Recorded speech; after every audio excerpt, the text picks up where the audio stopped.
नमस्कार. कधी विचार केलाय जगातला सगळ्यात प्राचीन धर्म कोणता असेल, जो आजही कोट्यावधी लोकांच्या आयुष्याचा अविभाज्य भाग आहे? आज आपण त्याच हिंदू धर्माच्या खोलवर जाणार आहोत. हा फक्त एक धर्म नाही, तर हजारो वर्षांपासून चालत आलेली एक समृद्ध संस्कृती आणि जगण्याची एक पद्धत आहे. तर मग प्रश्न पडतो की हिंदू धर्म म्हणजे नेमकं काय? फक्त काही पूजा आणि विधी, की ही आयुष्य जगण्याची एक पद्धत आहे, एक तत्वज्ञान आहे? हा प्रश्नच आपल्याला दाखवून देतो की ही परंपरा किती विशाल आणि गुंतागुंतीची आहे. चला, आज आपण याच प्रश्नाचं उत्तर शोधायचा प्रयत्न करू. ह्या आपल्या प्रवासात आपण सुरुवात करणार आहोत हिंदू धर्माच्या मुळांपासून. मग आपण त्याची मूळ शिकवण काय आहे ते जाणून घेऊ. त्यानंतर आपण तिथल्या देवदेवता आणि तत्वज्ञानाच्या जगात डोकावू. मग सामाजिक रचनेबद्दल बोलू, काळानुसार त्यात काय बदल झाले ते पाहू, आणि शेवटी एवढ्या विविधतेत एकता कशी जपली जाते हे समजून घेऊ. चला, मग सुरुवात करूया. हिंदू धर्माला समजून घेण्यासाठी सगळ्यात आधी हिंदू हा शब्द कुठून आला हे समजून घेणं गरजेचं आहे, नाही का? जरा विचार करा. हजारो वर्षांपूर्वीची गोष्ट आहे. पर्शियन लोक भारताकडे बघत होते. त्यांना एक मोठी नदी दिसली, सिंधू नदी. मग त्यांनी त्या नदीच्या पलीकडे राहणाऱ्या लोकांना हिंदू म्हणायला सुरुवात केली. म्हणजे बघा, सुरुवातीला हा शब्द धार्मिक नव्हता, तर तो फक्त त्या भागात राहणाऱ्या लोकांसाठी, त्यांच्या संस्कृतीसाठी वापरला जात होता. पण एक इंटरेस्टिंग गोष्ट अशी आहे की या परंपरेचे अनुयायी स्वतःसाठी सनातन धर्म हा शब्द वापरतात. सनातन म्हणजे काय? तर जे शाश्वत आहे, जे नेहमीपासून आहे आणि नेहमी राहील. ह्यातूनच हा विश्वास दिसतो की हा धर्म कुणा एका माणसाने सुरू केलेला नाही, तर तो निसर्गाच्या नियमांसारखाच कालातीत आहे. बर, मग एवढ्या मोठ्या परंपरेचा पाया काय आहे? जसं प्रत्येक इमारतीचा एक मजबूत पाया असतो, तसंच हिंदू धर्माचे काही मूलभूत सिद्धांत आहेत, जे जवळजवळ सगळ्या शाखांमध्ये सारखेच आहेत. या 5 श्रद्धा म्हणजे हिंदू तत्वज्ञानाचा गाभा आहे. पहिलं म्हणजे ब्रह्म, म्हणजे ते एक परम सत्य, या संपूर्ण विश्वाचा स्रोत. मग आहे आत्मा, म्हणजे त्या परम सत्याचा एक छोटासा अंश जो आपल्या प्रत्येकात आहे. तिसरं आहे कर्म, सोप्या भाषेत सांगायचं तर जसं पेराल तसं उगवेल हा नियम. चौथं म्हणजे पुनर्जन्म, म्हणजे जन्म-मृत्यूचं चक्र. आणि 5वं मोक्ष, म्हणजे या चक्रातून कायमची सुटका. हिंदू धर्म एक संतुलित आयुष्य कसं जगावं हे सुद्धा सांगतो. त्यासाठी आयुष्याची 4 उद्दिष्टे सांगितली आहेत, ज्यांना पुरुषार्थ म्हणतात. पहिलं धर्म, म्हणजे आपली कर्तव्य नीट पार पाडणं. दुसरं अर्थ, म्हणजे प्रामाणिकपणे यश आणि संपत्ती मिळवणं. तिसरं काम, म्हणजे आयुष्यातल्या सुखांचा योग्य तो आनंद घेणं. आणि या सगळ्याचा समतोल साधत शेवटी मोक्ष या अंतिम ध्येयाकडे जाणं. चला, आता बघूया की परमसत्य ही जी संकल्पना आहे ती वेगवेगळ्या देवता आणि पवित्र ग्रंथांमधनं कशी समोर येते. हे समजून घेणं खूप महत्वाचं आहे.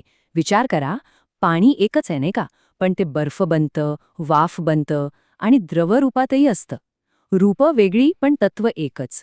अगदी तसंच हिंदू धर्मात एकाच निराकार परमसत्यावर म्हणजे ब्रह्मवर विश्वास आहे, जे आपल्याला असंख्य देवदेवतांच्या रूपात दिसू शकतं. ह्या ब्रह्मांडाच्या मुख्य रूपांमध्ये त्रिदेव येतात. ब्रह्मा सृष्टी निर्माण करतात, विष्णू तिचं पालन करतात आणि शिव तिचा विनाश करतात. शक्तीला दैवी स्त्री ऊर्जा म्हणून पूजलं जातं. श्री गणेश तर सगळ्यांना माहीतच आहेत, विघ्नहर्ता. आणि इतकंच नाही, तर निसर्गातही देवत्व पाहिलं जातं, जसं की वडाचं झाड किंवा तुळशीचं रोप. इथे एक गोष्ट लक्षात घ्यायला हवी, इतर काही मोठ्या धर्मांसारख्या हिंदू धर्मात एकच पवित्र ग्रंथ नाहीये. उलट इथे अनेक पवित्र ग्रंथांचा एक मोठा संग्रह आहे. आणि त्यातले सर्वात जुने ग्रंथ म्हणजे 4 वेद: ऋग्वेद, यजुर्वेद, सामवेद आणि अथर्ववेद. आता आपण एका वेगळ्या पैलूकडे वळूया, समाजाकडे.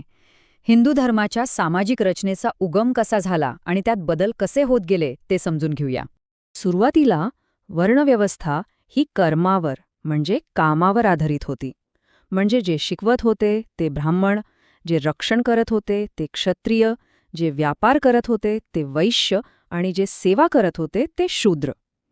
पण नंतर हळूहळू ही व्यवस्था जन्मावर आधारित झाली आणि त्यामुळे ती खूप कठोर बनली, ज्यामुळे समाजात असमानता आणि अस्पृश्यतेसारख्या वाईट गोष्टी सुरू झाल्या. हे खूप महत्वाचं आहे की हिंदू धर्म म्हणजे दगडात कोरलेली गोष्ट नाही. ही एक जिवंत वाहती परंपरा आहे जिने वेळोवेळी स्वतःमध्ये सुधारणा करून घेतली आहे आणि म्हणूनच ती आजही टिकून आहे. उदाहरणार्थ 7व्या शतकात बघा, भक्ती चळवळीने जात-पात सोडून फक्त प्रेम आणि भक्तीवर जोर दिला. मग 8व्या शतकात आदिशंकराचार्यांनी संपूर्ण तत्वज्ञानाची पुनर्रचना केली आणि देशभरात 4 मठ स्थापन केले. आणि अगदी अलीकडे 19व्या शतकात स्वामी विवेकानंदांसारख्या महान सुधारकांनी हिंदू तत्वज्ञानाला जगासमोर एका नवीन आणि आधुनिक रूपात मांडलं. चला तर मग आता ह्या सगळ्याला एकत्र आणूया आणि बघूया की ह्या परंपरेचं सार काय आहे. एवढी विविधता असूनही यात एकता कशी आहे यावर आता लक्ष देऊ. या परंपरेचा एक खूप सुंदर विचार आहे. तो असा की जसं वेगवेगळ्या नद्या शेवटी एकाच समुद्राला मिळतात, तसंच आध्यात्मिक मार्ग भलेही वेगळे असोत पण सगळ्यांचं अंतिम ध्येय एकच आहे. हा विचारच या धर्माचा स्वीकारशील आणि सहिष्णू स्वभाव दाखवतो.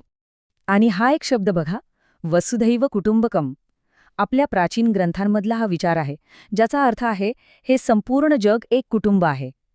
विचार करा, आजच्या काळात हा विचार किती महत्वाचा आहे, नाही का? एका प्राचीन हिंदू स्तोत्रात तर अगदी स्पष्ट म्हटलंय, कोणीही श्रेष्ठ नाही, कोणीही कनिष्ठ नाही. आपण सगळे भाऊ आहोत, जे समृद्धीकडे एकत्र चाललो आहोत. समानता आणि एकत्र प्रगती करण्याचा किती मोठा संदेश आहे हा. आणि जाता जाता एक प्रश्न विचार करण्यासारखा. जर एखादी श्रद्धा जिचा एक संस्थापक नाही, एकच ग्रंथ नाही किंवा एकच देव नाही, तरीही ती 90 कोटी लोकांना एकत्र ठेवू शकते, तर यावरून आपल्याला स्वतः श्रद्धेच्या आणि विश्वासाच्या मूळ स्वरूपाबद्दल काय कळतं?